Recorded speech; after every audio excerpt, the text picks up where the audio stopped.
She's Gone by Markie Isabella Strange, read by the author. I'm a 35-year-old trans woman, not really relevant to the story, but now you know something interesting about me. I also happen to be an agnostic atheist, so what I'm about to tell you is going to seem a bit out of place for a person who claims to be skeptical of the supernatural. But I assure you it's as true an experience as I have ever had. Being naturally skeptical, I wouldn't blame you if you didn't believe me. That's perfectly okay. I'm not necessarily writing this to make you believe me. There are a lot of reasons not to believe me. I love writing fiction, for one, so can you really believe a storyteller when she tells you a story? That's just healthy skepticism.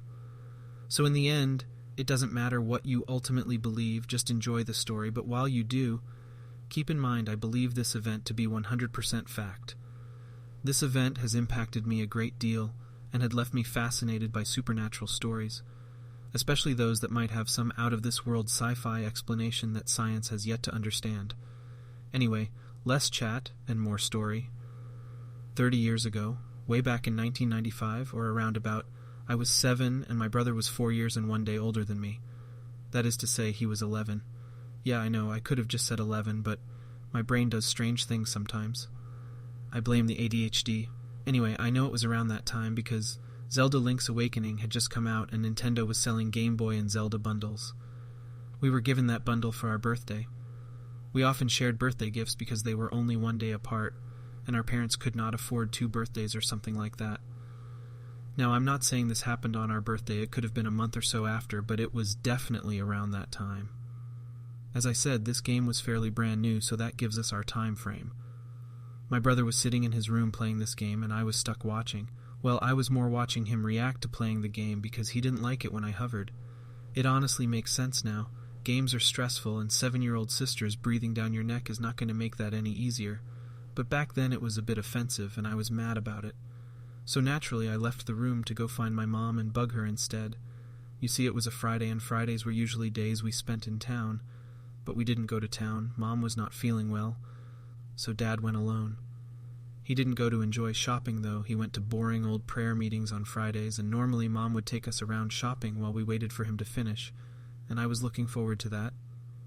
I walk into Mom's bedroom, expecting to see her laying as she's done many times before, staring out the window. "Mom?" I said, looking around in the darkened room. She did not answer. "Mom?"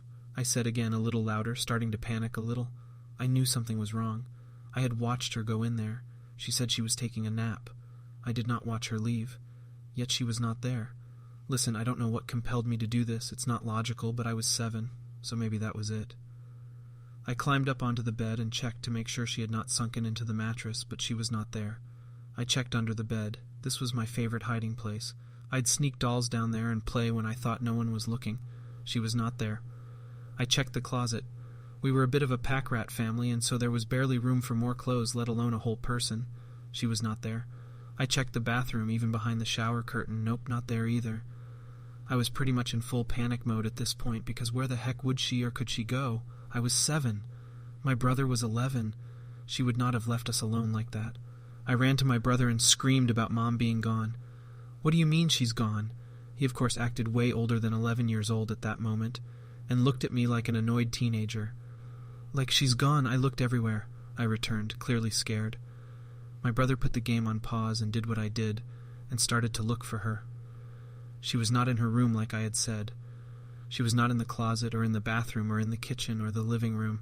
She was not in the house at all. "Hold on, going to check outside," my brother decided, and so he went to check.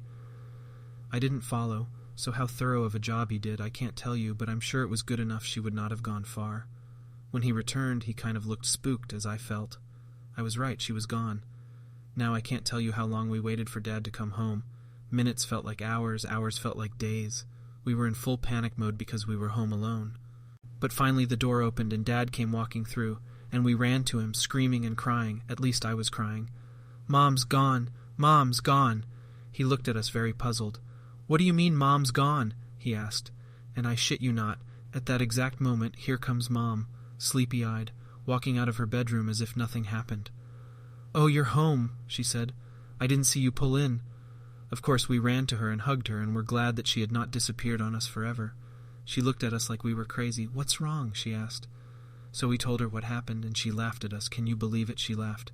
She insisted we made the whole thing up. I was laying right there on the bed, she said.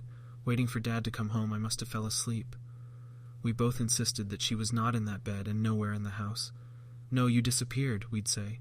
And she, of course, never ever admitted to being anywhere but that bed. We asked her several times growing up, and she always insisted she had not left that room.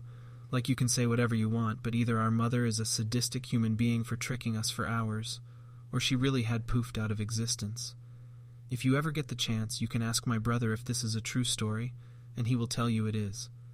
The only explanation I have, and it's one that seems impossible, but it's the only hypothesis I have that comes close to making sense to me. For a few hours, my brother and I somehow slipped into an alternate reality where our alternative selves had gone to town like we usually did, and we were stuck alone in an empty house.